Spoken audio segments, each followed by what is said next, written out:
All right, physics reaction video number 65. Today I did a search for physics lecture notes, filter by this week. Sounds like this is going to be about charge, like maybe electric charge. Morning, guys. Today I'm going to go over some of the notes on the charge section, so we don't have to do that in class. Some of you have already gotten through this slide, but it's okay. I'll go through it quickly. All right, so in order to understand how these things are interacting, we need to know what makes up an atom. An atom has two main parts. It has a nucleus and then everything else around it. In the nucleus, we have the neutrons and the protons, which gives us almost all of our mass, the protons being positive, the neutrons being negative. And then existing somewhere outside of them is the electrons, and that makes up 99.99% of the atom. So mostly atoms are in extra space. And you guys saw this when in chemistry they talked about Rutherford's experiment, where he shot the alpha particles through the gold foil that he had really thin, and most of them made it through without being affected at all.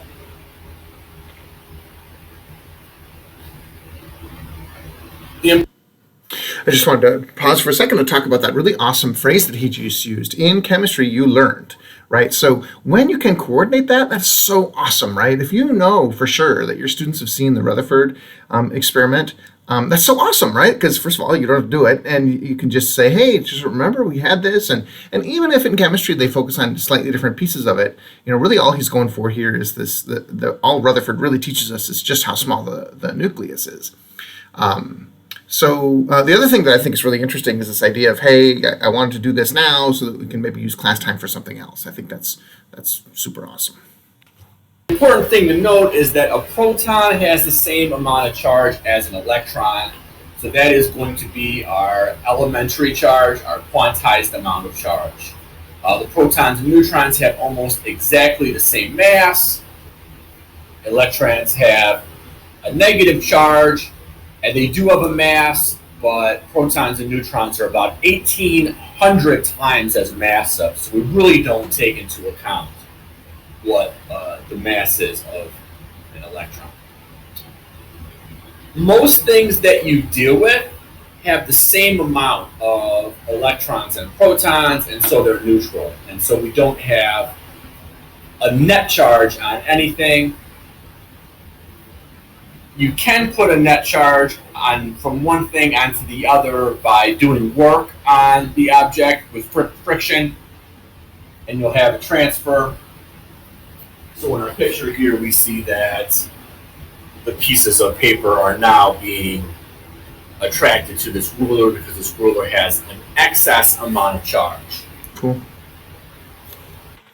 I mean, it's interesting, right? So I had a reaction video a few times ago where we were talking about the attraction of neutral particles. So those pieces of paper, right, they actually have the same number of electrons as protons, and it's the bar or the rod that doesn't.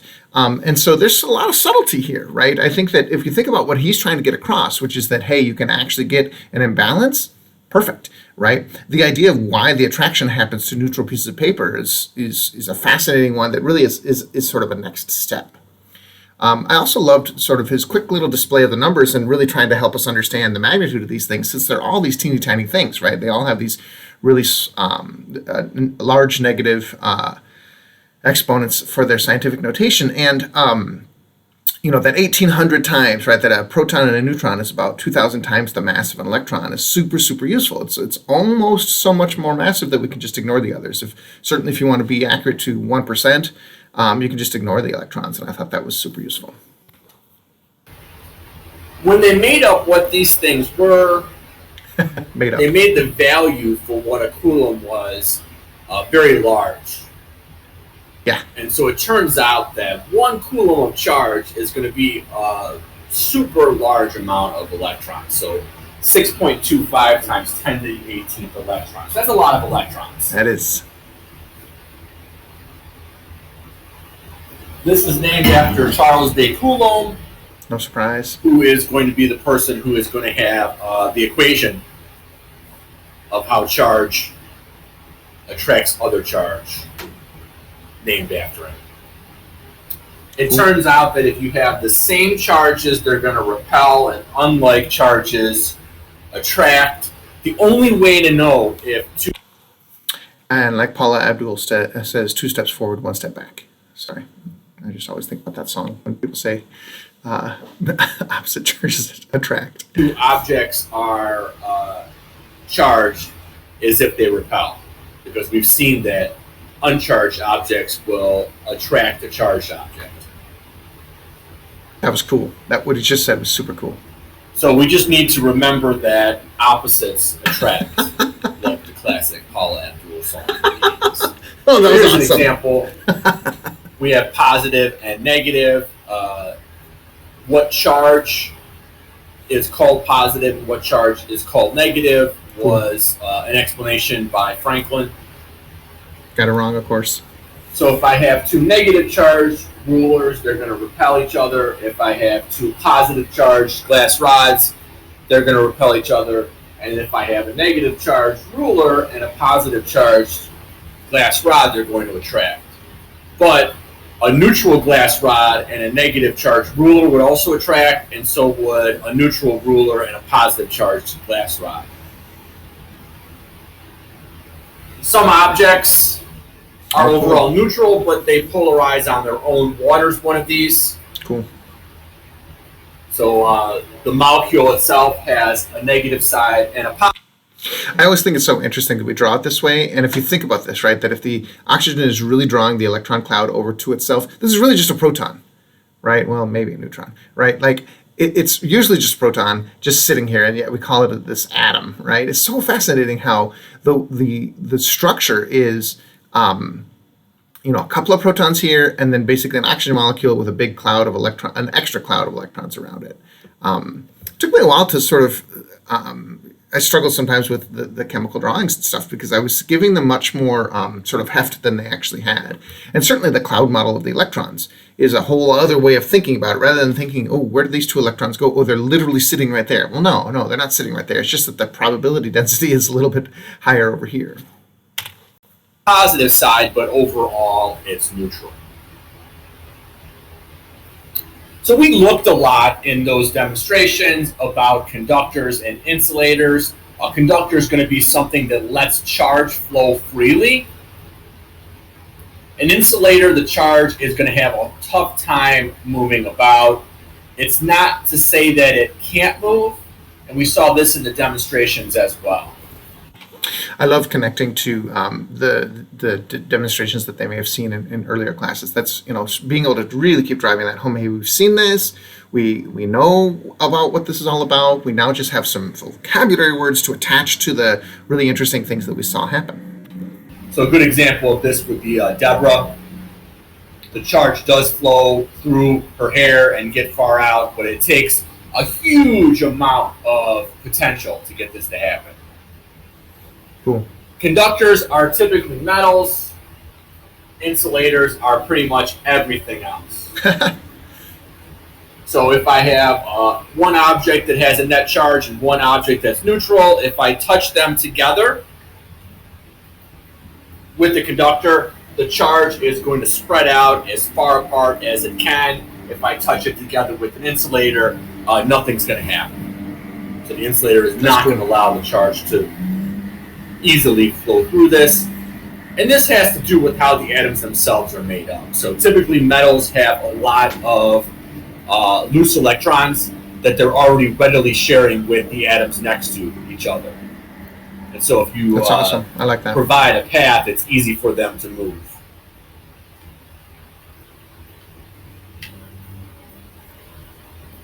So good conductors are going to have loose electrons. That's good. I like that.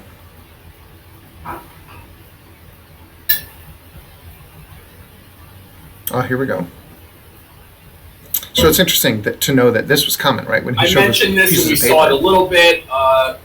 Most things are neutral. You can make them behave like they have a net charge by bringing.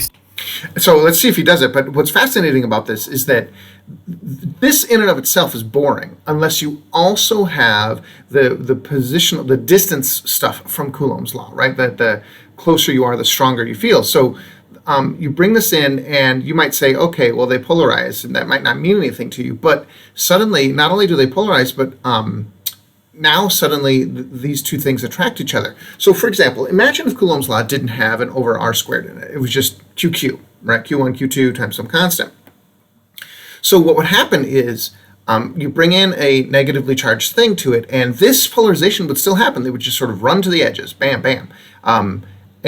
But this would not be attracted to that, right? It would just sort of say, okay, yep, thanks. But there would be no net attraction because just because this is further away wouldn't matter. And so I'm just really curious to see if he starts using that concept now, or if he's really just trying to drive home the notion of the polarization. I'm just going to back him up a little bit. Things are neutral. You can make them behave like they have a net charge by bringing something charged close to it.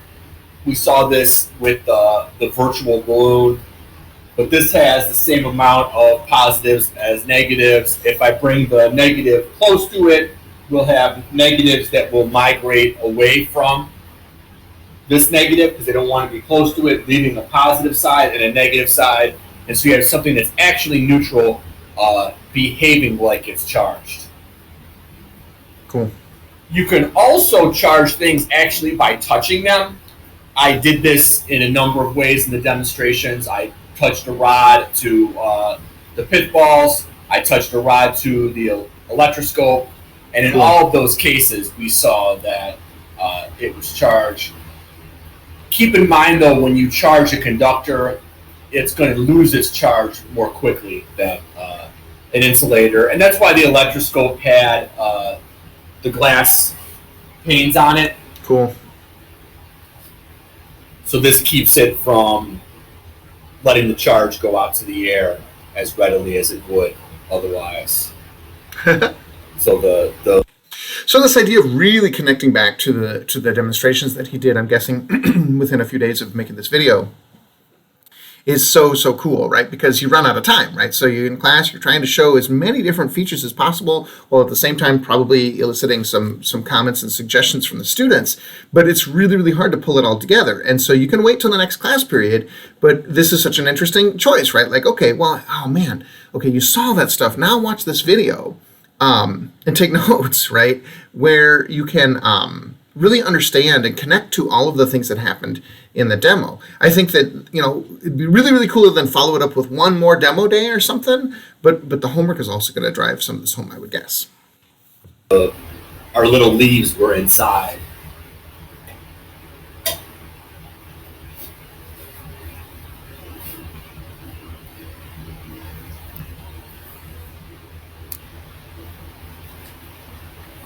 You can charge things by taking advantage of this polarization. It's usually called charging by induction. So again, if I charge up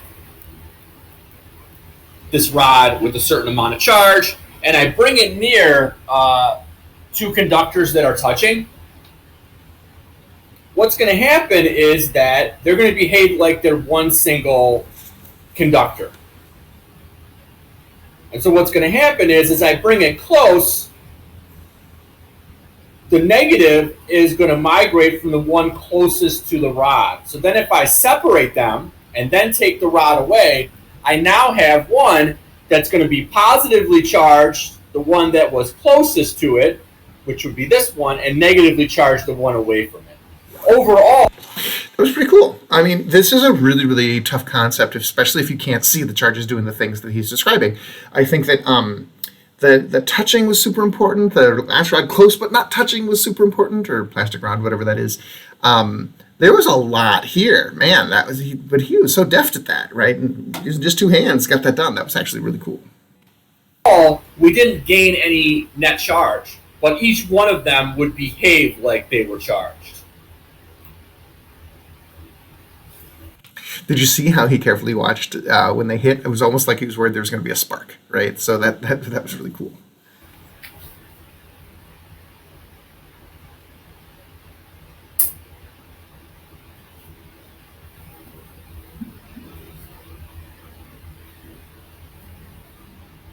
And this shows both polarization and charging by contact. So I have I love these a glass cartoons. rod that's charged up. Usually if it's a plastic rod, it's going to get a negative charge. If you have a glass rod and silk, you can get a positively charged glass rod because it'll lose electrons to the silk. So this is positively charged. If I bring it near this, which is one single conductor, even though it's made up of 3 separate parts or 4 separate parts, and you consider the leaves to be the individual things, since they're all metal and they're all touching, they behave as one. Cool. And so when I bring that close, it's going to cause the negative of our neutral to come up here. And so this is going to look like it's charged. Because the electroscope, when the leaves are apart, that tells you that it has a charge. But it isn't really charged. If I touch this to here, what's going to happen is these 3 negatives are going to go up to here. And what happens is these 3 negatives each cancel out a positive, and I'm going to be left with 2 positives here, whereas I once had 5 positives. And so here's my question for you. This positive one here, right? Do you think that it would migrate a little bit higher up? So it really doesn't want to be near these 2, so it heads to the other end, but they're not going to clump as much as they used to, right? So it seems like when you touch, these should come a little tiny bit closer. So it's been a while since I played with an electroscope, but I would imagine that when you touch it, they just get a little bit closer together. But certainly, let's see, yeah, and then this would happen, so then these should be closer together again. I guess this should be the widest, a little bit closer, and then a little bit closer again. But honestly, with the electroscope, it's kind of hard to see, right? And then they'll just sit here, sit here, sit here until you come and you literally touch it, like in this, the way he's almost touching it with his finger here. So really cool.